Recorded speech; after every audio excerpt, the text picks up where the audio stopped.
안녕하십니까? 오늘 우리는 인류 역사상 가장 심오하고도 오래된 질문 중 하나를 마주하려 합니다. 바로 절대적인 공의의 하나님께서 어떻게 무한한 자비의 하나님이실 수 있는가 하는 문제입니다. 이 거대한 신학적 딜레마의 중심을 향해 떠나는 이 여정을 시작하기에 앞서 이 은혜의 메시지가 더 널리 퍼져나갈 수 있도록 잠시 시간을 내주시길 부탁드립니다. 여러분의 구독과 공유는 이 진리의 빛을 어두운 세상에 비추는 귀한 사역에 동참하는 길입니다. 하나님의 진리를 찾는 모든 분들 위해 그분의 축복이 함께하기를 기도합니다. 오늘 우리가 함께 묵상할 말씀은 로마서 3장입니다. 로마서 3장 23절부터 26절까지의 말씀입니다. 모든 사람이 죄를 범하였음에 하나님의 영광에 이르지 못하더니 그리스도 예수 안에 있는 속량으로 말미암아 하나님의 은혜로 값없이 의롭다 하심을 얻은 자 되었느니라. 예수를 하나님이 그의 피로써 믿음으로 말미암는 화목제물로 세우셨으니 이는 하나님께서 길이 참으시는 중에 전에 지은 죄를 간과하심으로 자기의 의로우심을 나타내려 하심이니 곧 이때에 자기의 의로우심을 나타내사 자기도 의로우시며 또한 예수 믿는 자를 의롭다 하려 하심이라. 아버지 하나님, 이 거룩하고 심오한 진리 앞에 저희가 섰습니다. 당신의 말씀을 설교하고 당신의 아들 예수 그리스도에 대해 증거할 수 있는 이 특권을 주심에 감사드립니다. 주님, 우리 가운데 역사하여 주시옵소서. 우리를 변화시켜 주시옵소서. 당신께서 당신의 귀한 아들을 통해 우리를 위해 행하신 일들을 더 깊이 깨닫게 하심으로 우리의 마음과 생각 속에서 오직 주님만이 가장 높은 자리에 계시게 하옵소서. 우리가 당신의 영광과 존귀를 위해 살아가게 하시고 모든 피조물에게 이 복음을 선포할 능력을 갖추게 하옵소서. 성령이시여, 우리를 비추사 지식뿐 아니라 변화된 마음과 변화된 행실로 이끌어 주시옵소서. 그 어떤 설교자도 할 수 없는 일을 주님께서 행하여 주시옵소서. 우리는 약하나 당신은 강하십니다. 당신 아들의 이름으로 기도합니다. 아멘. 오늘 저는 제 건강 때문이 아니라 우리가 다루어야 할 주제 때문에 마음 깊은 곳에서부터 연약함을 느낍니다. 바로 죄인의 칭의와 그를 통한 하나님의 인격의 변호라는 주제입니다. 역사를 통틀어 하나님께서는 인간을 향한 자비를 보여 오셨습니다. 하지만 바로 그 자비가 성경 전체에서 가장 큰 문제를 야기합니다. 사실 성경의 모든 페이지에 담긴 구속의 역사는 바로 이 문제와 관련이 있습니다. 만약 여러분이 종교개혁가들이나 초대 교부들의 글을 깊이 연구한다면 오늘날의 설교에서는 잘 찾아볼 수 없는 한 가지 공통된 고뇌를 발견하게 될 것입니다. 그들은 하나의 딜레마에 깊이 몰두했습니다. 그 딜레마란 바로 이것입니다. 어떻게 하나님의 공의와 거룩함, 그리고 진실하심을 그분의 사랑과 자비, 그리고 은혜와 조화시킬 수 있는가? 제가 누군가에게 복음을 전할 때 종종 이렇게 질문을 시작하곤 합니다. 성경 전체에서 가장 큰 문제가 무엇인지 아십니까? 사람들은 고개를 갸웃거립니다. 그때 저는 설명합니다. 만약 하나님이 선하시다면 그분은 당신을 용서하실 수 없습니다. 만약 하나님이 의로우시다면 그분은 당신의 죄를 그냥 지나치실 수 없습니다. 로마서 3장에서 사도 바울은 이것이야말로 성경 전체를 관통하는 가장 위대한 딜레마이며 가장 중요한 철학적, 신학적 문제임을 우리에게 보여줍니다. 하지만 오늘날의 설교자들은 이 주제에 대해 깊이 다루지 않는 경향이 있습니다. 왜냐하면 그들은 하나님의 속성을 깊이 연구하지 않기 때문이며 동시에 인간에 대한 성경의 가르침을 온전히 이해하지 못하기 때문입니다. 하지만 성경에 계시된 하나님을 알기 위해 헌신하는 사람, 그리고 성경이 인간에 대해 무엇이라고 말하는지를 이해하기 위해 헌신하는 사람은 즉시 이 엄청난 문제에 직면하게 됩니다. 어떻게 그토록 거룩하고 의로우신 하나님께서 인간의 죄를 간과하시고 덮어주실 수 있단 말인가? 이 질문에 대한 답은 오직 한 곳, 갈보리 언덕에만 존재합니다. 그곳에서 인류 역사상 처음으로 하나님의 모든 속성들이 완벽한 조화를 이루며 나타났습니다. 십자가를 보며 우리가 묻습니다. 하나님은 의로우신가? 그렇습니다. 어떻게 알 수 있습니까? 그분은 우리의 죄를 짊어지신 당신의 독생자 위에 당신의 모든 진노를 쏟아부으셨기 때문입니다. 다시 묻습니다. 하나님은 사랑이신가? 그렇습니다. 어떻게 알 수 있습니까? 그분은 당신의 아들이 죄인의 자리에 서서 고통받고 죽게 하심으로 우리를 구원하셨기 때문입니다. 오늘 우리는 바로 위대한 딜레마에 대해 이야기하고자 합니다. 로마서 3장 23절은 모든 사람이 죄를 지었으므로 의로우신 하나님의 심판 아래 놓여 있다고 선언합니다. 그러나 바로 다음 구절인 24절에서 바울은 주제를 전환합니다. 이제 그는 그리스도인에 대해 말하며 이렇게 선언합니다. 그리스도 예수 안에 있는 속량으로 말미암아 하나님의 은혜로 값없이 의롭다 하심을 얻은 자 되었느니라. 먼저 의롭다 하심, 즉 칭이라는 단어의 의미는 무엇일까요? 이 단어들은 신학자들만을 위한 전문 용어가 아닙니다.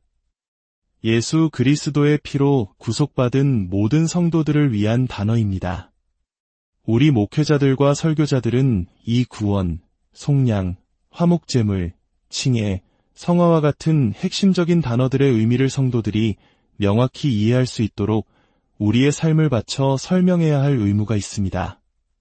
그렇다면 칭이란 무엇입니까? 의롭다 하다는 것은 법정 용어입니다.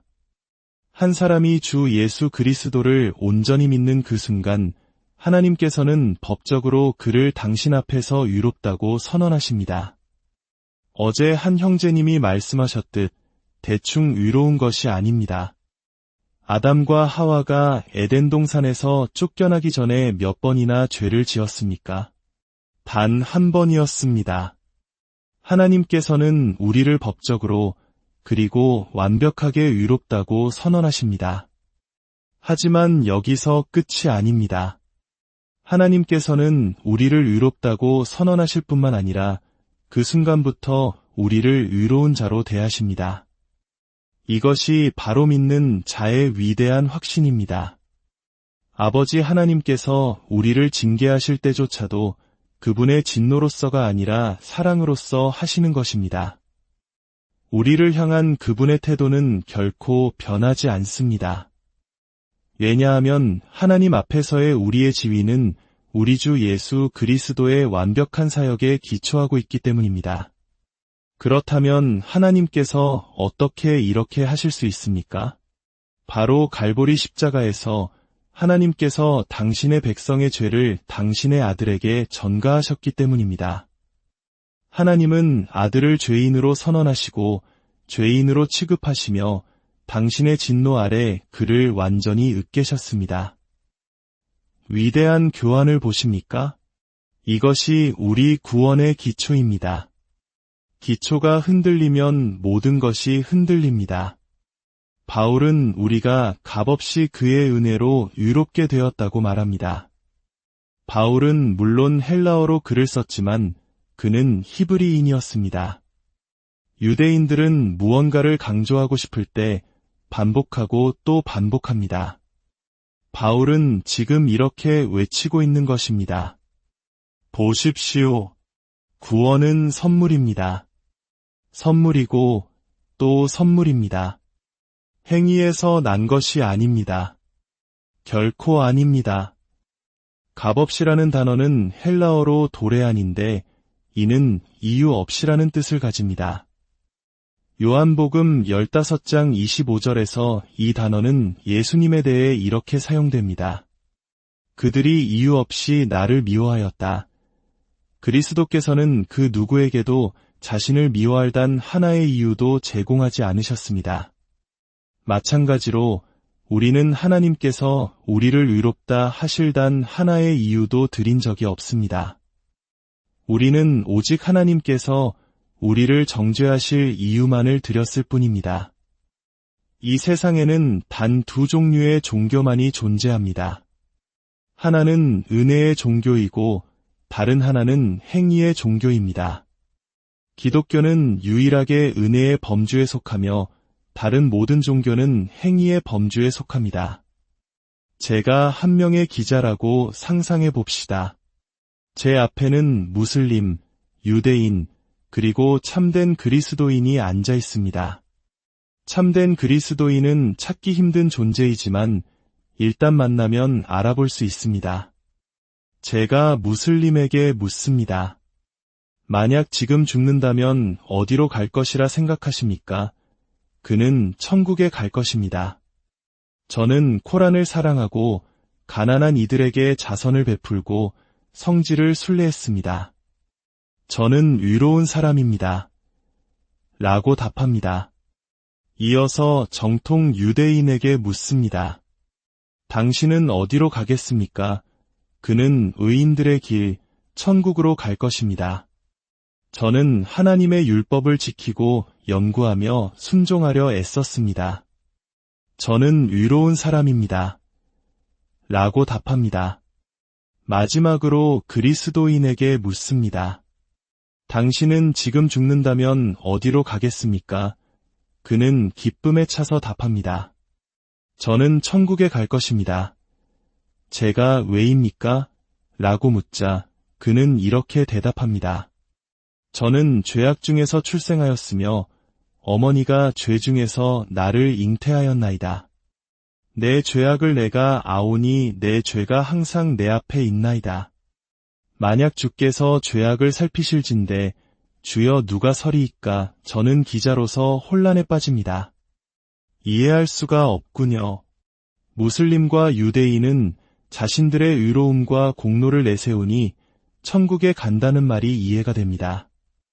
하지만 당신은 자신에게 아무런 공로가 없다고 말하면서 어떻게 천국에 간다고 확신하는 것입니까? 그러자 그리스도인은 저를 바라보며 이렇게 말합니다. 저는 다른 분의 공로와 탁월함과 미덕 때문에 천국에 갑니다. 바로 나의 주 예수 그리스도이십니다. 그분은 내가 살지 못한 완벽한 삶을 사셨고 죄인들의 자리에서 죽으셨으며 나를 향한 모든 죄값을 치르셨습니다. 모든 것, 구원의 모든 것은 그리스도의 인격과 그분의 구속 사역에 달려 있습니다.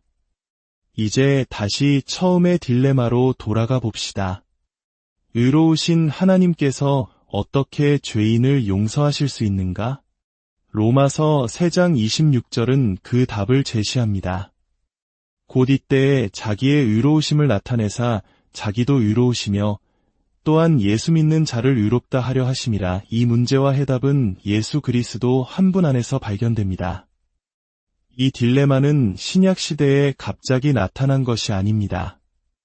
구약 성경 전체에 걸쳐 이 거대한 긴장감이 흐르고 있습니다.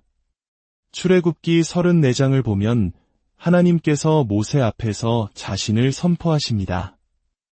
여호와라 여호와라 자비롭고 은혜롭고 노하기를 더디하고 인자와 진실이 많은 하나님이라. 인자를 천대까지 베풀며 악과 과실과 죄를 용서하리라. 하나님은 모든 종류의 죄를 용서하시는 분이라고 자신을 계시합니다. 이는 얼마나 놀라운 은혜입니까? 하지만 그 구절의 마지막 부분은 우리를 충격에 빠뜨립니다. 그러나 벌을 면제하지는 아니하고 어떻게 이 두 가지가 동시에 사실일 수 있습니까? 하나님은 모든 죄를 용서하시면서 동시에 모든 죄를 처벌하십니다. 이 명백한 모순은 불가능해 보입니다. 주 예수 그리스도와 갈보리 십자가가 있기 전까지는 말입니다. 하나님께서는 아담의 타락 이후 인류가 저지른 모든 죄를 하나도 빠짐없이 심판하실 것입니다. 그리스도를 믿는 자들의 죄는 갈보리 언덕에서 당신의 아들 위에 진노를 쏟아부으심으로 이미 심판하셨습니다. 그러나 아들을 거부하는 자들의 죄는 지옥에서 영원토록 그들 스스로가 감당하게 될 것입니다. 우리는 구원이 행위로 말미암는다는 사실을 이해해야 합니다. 물론 우리의 행위가 아닙니다. 우리를 대신한 예수 그리스도의 행위입니다. 누군가는 율법의 모든 요구를 완벽한 삶으로 만족시켜야만 했습니다. 그분이 바로 예수님이십니다. 누군가는 죄의 대가로 죽어야만 했습니다. 예수님께서 우리의 자리를 대신하여 죽으셨습니다. 그리스도께서 모든 것을 이루셨습니다. 잠언 17장 15절은 이렇게 말합니다.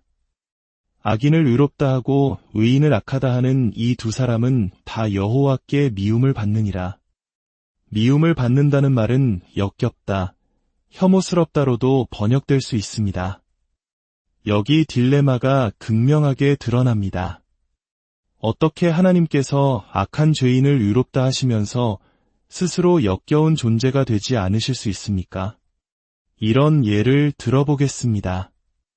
어느 날 밤 당신이 집에 돌아왔는데 한 살인자가 당신의 온 가족을 살해했습니다. 당신은 그를 붙잡아 법정에 세웁니다. 재판날 판사가 말합니다. 나는 자비로운 판사여. 그리고는 당신 가족의 피를 손에 묻힌 그 살인자를 향해 내가 너를 용서하노라 라고 선언합니다. 그리고는 그 살인자와 함께 친구처럼 저녁 식사를 하러 떠납니다. 당신은 어떻게 반응하겠습니까? 백성들은 어떻게 반응하겠습니까? 그들은 정의를 원한다. 저 판사는 범죄자보다 더 악하다. 라고 외칠 것입니다. 그렇다면 하나님께서는 어떻게 죄인을 의롭다 하시면서 이러한 비난을 피하실 수 있습니까? 해답은 다시 갈보리에 있습니다. 심판관이신 하나님께서 그의 공의로 우리에게 유죄를 선고하십니다. 그리고 그의 사랑으로 친히 인간이 되어 우리 가운데 오셔서 완벽한 삶을 사시고 십자가에서 우리의 자리를 대신하여 하나님의 진노 아래 죽으셨습니다. 시편 32편은 노래합니다. 허물의 사함을 받고 자신의 죄가 가려진 자는 복이 있도다. 다윗은 하나님께서 자신의 죄를 덮어주셨다고 말합니다. 그러나 의로운 재판관은 죄를 덮어서는 안 됩니다. 오히려 죄를 드러내야 합니다. 하나님은 어떻게 우리의 죄를 덮으실 수 있습니까? 그분은 우리의 죄를 당신의 아들에게 전가하시고 온 우주의 종교적 중심지인 예루살렘에서 그 아들을 공개적으로 전시하셨기 때문입니다. 그리고 십자가 위에서 그에게 당신의 공의를 쏟아부으셨습니다. 우리의 죄는 낱낱이 드러났고 그 모든 수치가 함께 드러났습니다. 그러나 그 모든 것이 갈보리 언덕에서 그리스도께서 우리를 대신하여 고통받으실 때 일어났습니다. 미가서 7장은 이렇게 외칩니다. 주께서 우리 죄악을 발로 밟으시고 우리의 모든 죄를 깊은 바다에 던지시리이다. 이 구절을 기쁨으로만 노래하는 사람들은 아마 그 깊은 의미를 놓치고 있는 것일지도 모릅니다. 하나님께서 단순히 우리의 죄를 짓밟으신 것이 아닙니다. 그분은 우리의 죄를 짊어지신 당신의 아들을 당신의 진노 아래서 짓밟으셨습니다. 하나님께서는 우리의 죄를 공처럼 뭉쳐 당신의 아들에게 전가하셨고 그 아들을 붙잡아 당신의 진노의 바다 깊은 곳으로 던져버리셨습니다. 이 구절을 노래할 때 당신의 입술이 떨리지 않는다면 당신은 이 본문을 아직 이해하지 못한 것입니다. 수십 년 동안 저는 하루에 수시간씩 오직 복음만을 연구해 왔습니다. 그리고 30년이 넘는 세월이 흐른 지금도 저는 복음이라는 거대한 산맥의 가장 낮은 언덕조차 오르지 못했음을 고백합니다. 우리가 천국에서 영혼을 보낸다 하더라도 그리스도의 인격과 그분의 사역 안에 담긴 모든 것을 결코 다 이해하지 못할 것입니다. 우리가 십자가에서 그분이 행하신 일을 더 깊이 알아갈 때, 그곳에서 일어난 그 거대한 영적 거래를 깨달을 때 우리는 경외감에 휩싸이게 됩니다. 많은 젊은이들이 사역의 동기를 잃고 힘들어합니다. 그것은 그들이 마땅히 연구해야 할 것을 연구하지 않기 때문입니다. 바로 십자가와 그곳에서 일어난 모든 일입니다. 로마서는 우리가 그리스도 예수 안에 있는 속량으로 말미암아 유롭게 되었다고 말합니다. 속량이라는 단어는 값을 치르고 노예나 포로를 해방시키는 것을 의미합니다. 그 값은 무엇이었습니까? 그리스도의 보배로운 피였습니다. 그러나 단순히 그리스도의 피라고 말하는 것만으로는 충분하지 않습니다. 우리는 예수님께서 겟세마네 동산에서 이 잔을 내게서 옮기시옵소서 라고 기도하셨을 때를 기억해야 합니다. 그분이 두려워하셨던 것은 로마 병정의 채찍이나 십자가의 못이 아니었습니다. 역사 속의 수많은 순교자들은 노래하며 용감하게 십자가로 나아갔습니다. 구원의 창시자이신 그분이 그들보다 약하셨을 리가 없습니다. 그분이 두려워하셨던 자는 바로 하나님의 거룩한 진노였습니다. 십자가의 핵심은 이것입니다. 하나님 아버지께서 당신의 백성의 죄를 아들에게 전가하셨고 거룩하고 거룩하고 거룩하신 하나님의 모든 미움과 위로운 분노가 그 아들 위에 쏟아졌습니다. 십자가 위에서의 3시간 동안의 어둠은 단순히 하늘이 흐렸던 것이 아니었을 것입니다. 그것은 마치 애굽의 흑암과 같이 그리스도께서 하나님의 진노의 파도가 끊임없이 덮치는 완전한 고독의 감옥에 갇히셨던 시간이었습니다. 마침내 모든 죗값이 치러지고 다 이루었다고 외치실 때까지 말입니다. 하나님께서는 우리에게 심판을 선고하셨고 동시에 예수 그리스도라는 인격 안에서 그 심판을 친히 흡수하셨습니다. 사랑하는 형제자매 여러분, 목회자와 설교자 여러분, 여러분은 마치 깊은 갱도에 들어가는 광부와 같아야 합니다. 세상의 많은 성도들은 가족을 부양하기 위해 하루 16시간씩 일하며 성경을 깊이 연구할 시간이 없습니다. 어둡고 춥고 위험한 갱도에 홀로 들어가 보석을 캐내는 것이 바로 우리의 특권이자 책임입니다. 우리는 매일 수시간씩 성경이라는 광산에 들어가 예수 그리스도라는 눈부신 보석을 캐내어 스스로 들어올 수 없는 형제자매들에게 그것을 선물해야 합니다. 이것이 우리의 일입니다. 당신의 일을 하십시오. 오늘 우리의 삶을 짓누르는 가장 큰 딜레마, 하나님의 공의와 사랑의 충돌이 오직 갈보리 십자가 위에서 완벽하게 해결되었음을 기억합시다. 그곳에서 우리는 진노를 받아 마땅한 죄인이었으나 그리스도 안에서 하나님의 의가 되었습니다. 이 메시지가 당신의 마음에 울림을 주었다면 다른 이들도 이 심오한 진리를 발견할 수 있도록 나누어 주십시오. 공의와 사랑을 십자가 위에서 화해시키신 우리 주 예수 그리스도의 은혜가 여러분 모두와